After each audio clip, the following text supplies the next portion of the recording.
In Chapter 10, I developed the idea that anyone who wants to be successful needs to develop their strategic thinking skills.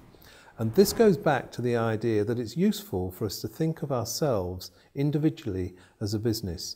And if you imagine a business without a strategic plan, without a vision, a mission, purpose or values, that business would not last very long. And human beings are the same. Now, strategy used to be the province of the people at the top, as was leadership. Nowadays, we all are empowered much more. We all have a lot of freedom, and we need to really create plans. What Baldrick in Blackadder said, the cunning plan. Very important for all of us. Now, there's lots of ways that we can look at strategy. And in some ways, people say that having a firm strategy is out of date today because the world is changing so fast. I tend to disagree with that because I think if you have a plan, you can modify that plan as the world changes, provided you're aware of the changes that are taking place. Now, in the US, in Silicon Valley, they've addressed this subject very seriously, and they talk about pivoting. That is, when a new technology comes along or a new opportunity, they will suddenly change their plan and go in a different direction if that looks more profitable and more beneficial.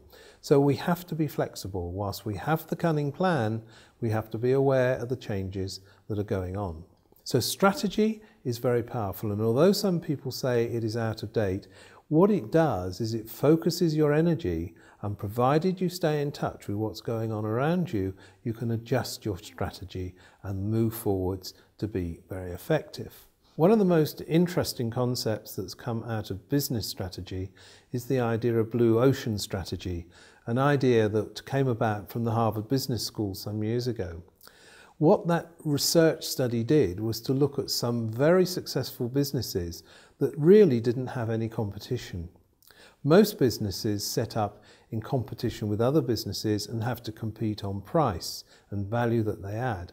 Blue ocean businesses compete by being unique. And one classic example is Cirque du Soleil, that wonderful circus in the US, and which is becoming a global phenomenon, where they combine theatrical work with circus work and made something very, very unique.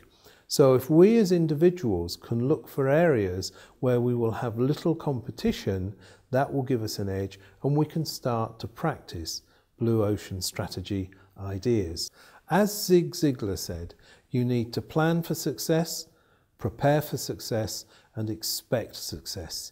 That mindset is a key part of being strategic, because you need to think of big picture information, you need to think of detailed information and work on both at the same time. So what I do in this chapter is I give you some strategic thinking skills, I reinforce the importance of the subject and put you well on the track to actually creating your own personal success strategy.